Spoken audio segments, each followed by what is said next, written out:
Hi friends, welcome to cinema ரசிகன். நம்ம இன்னைக்கு மூவியில் பார்க்க போகிற படம் இப்போ தேட்டர்ஸ் ரிலீஸ் ஆகி ஓடிட்டு இருக்கு தமிழ் படம். படத்தோட நேம் காதல் ரீசெட் ரிப்பீட். இந்த படத்தை ஏஎல் விஜய் சைக்காலஜிக்கல் ரொமான்டிக் ட்ராமாவாக ப்ரெசென்ட் பண்ண ட்ரை பண்ணியிருக்காரு. ஆக்சுவலாக இந்த படத்தில் அவர் ஏஎல் எடுத்து வெறும் விஜய் அப்படிங்கிற மாதிரி தான் போட்டிருக்காரு.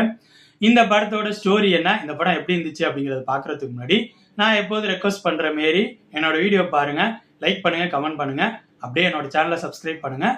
அது மட்டும் இல்லாமல் என்னோட வீடியோஸை உங்களோட ஃப்ரெண்ட்ஸ், ஃபேமிலி மெம்பர்ஸ் எல்லாத்துக்கும் ஷேர் பண்ணுங்கள். உங்களோட சின்ன ஷேர் எனக்கு ரொம்ப சப்போர்ட்டாக இருக்கும்.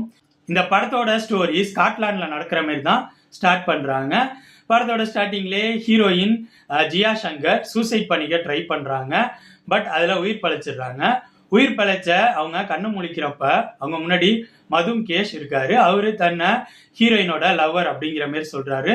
ரெண்டு பேரும் சேர்ந்து தான் இந்தியாவிலேருந்து ஒரு மியூசிக் காம்படிஷனுக்காக இங்கே வந்தோம். பட் இங்கே இந்த மாரி உனக்கு ஒரு அசம்பாவிதம் நடந்துருச்சு அப்படிங்கிற மாதிரி சொல்றாரு. இது எதுவும் அவங்களுக்கு ஞாபகம் இல்லை. ஏன்னா ஹீரோயினுக்கு இந்த சூசைட்ல அவங்க தலையில அடிபட்டு அவங்களுக்கு வித்தியாசமான மெமரி லாஸ் இஷ்யூ வந்திருக்கும். அது எப்படின்னா அவங்களுக்கு பாஸ்ட்ல 2 இயர்ஸா நடந்தது எதுவும் ஞாபகம் இருக்காது. அது மட்டும் இல்லாம அன்னைக்கு நடக்கிற சம்பவம் மறுநாள் தூங்கி எந்திரிக்கிறப்ப எல்லாமே மறந்து போய் ஃப்ரெஷ்ஷா ஸ்டார்ட் ஆகும். இந்த மாதிரி வித்தியாசமான மெமரி லாஸோட ஹீரோயின் இருப்பாங்க.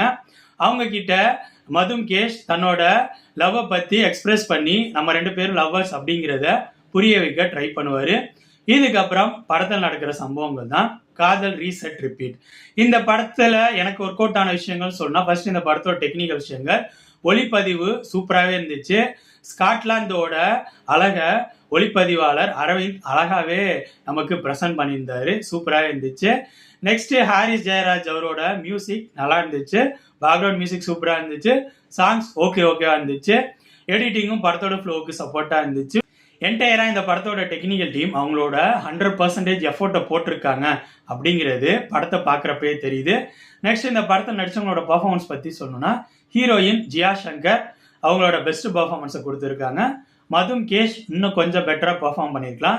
மலையாள ஆக்டரான அர்ஜுன் அசோகன் அவரோட ஃபர்ஸ்ட் தமிழ் படம் அப்படிங்கிற மாரி நான் நினைக்கிறேன். அவரோட வழக்கமான பெஸ்ட் பர்ஃபார்மன்ஸை அவர் கொடுத்துருக்காரு. இவங்க மட்டும் இல்லாமல் எம்எஸ் பாஸ்கர், ஜெயபிரகாஷ் எல்லாரும் அவங்களுக்கு கொடுத்த கேரக்டரை பர்ஃபார்ம் பண்ணியிருக்காங்க. அடுத்த இந்த படத்தோட ஸ்க்ரீன் பிளே பற்றி சொல்லணும்னா, இந்த படத்தோட ஃபர்ஸ்ட் ஆஃப் ஸ்க்ரீன் பிளேல படத்தோட ஸ்டார்டிங் கொஞ்சம் சுவாரஸ்யமாக ஸ்டார்ட் ஆகுது. பட் போக போக படம் ஸ்லோவாக ஆரம்பிக்குது. காரணம், படத்தோட மெயின் ஸ்டோரிக்குள்ளே போகிறதுக்கே இவங்க என்டையர் ஃபர்ஸ்ட் ஆஃப் எடுக்கிறாங்க. இதனால ஃபர்ஸ்ட் ஆஃப்ல சில இடங்கள் மட்டும்தான் சுவாரஸ்யமாக இருக்கே தவிர ரொம்ப படம் ஸ்லோவாக போகிற மாதிரி தான் இருக்குது. அடுத்த இந்த படத்தோட செகண்ட் ஆஃப் ஸ்க்ரீன் பிளே பற்றி சொன்னால், செகண்ட் ஹாஃபோட ஸ்க்ரீன் பிளே ஃபர்ஸ்ட் ஹாஃபோட கொஞ்சம் பெட்டராக இருக்குது. அதுக்கு காரணம் செகண்ட் ஹாஃபில் சில இடங்களில் காமெடிங்கிற விஷயம் நல்லா ஒர்க் அவுட் ஆயிருந்துச்சு. கிளைமேக்ஸில் வர ட்விஸ்ட்டு நல்ல ட்விஸ்ட்டு. நான் அந்த ட்விஸ்ட்டை கெஸ் பண்ணல.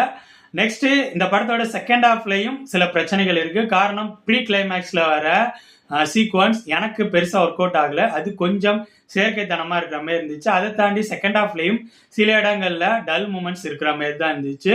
அது மட்டும் இல்லாமல் இந்த படத்தில் நிறைய லாஜிக் மிஸ்டேக்ஸ் இருக்கிற மாதிரி எனக்கு ஃபீலை கொடுத்துச்சு. ஓவராலாக சொல்லணும்னா, என்னை பொறுத்த வரைக்கும் இந்த படத்தோட டெக்னிக்கல் விஷயங்கள் சூப்பராகவே இருந்துச்சு.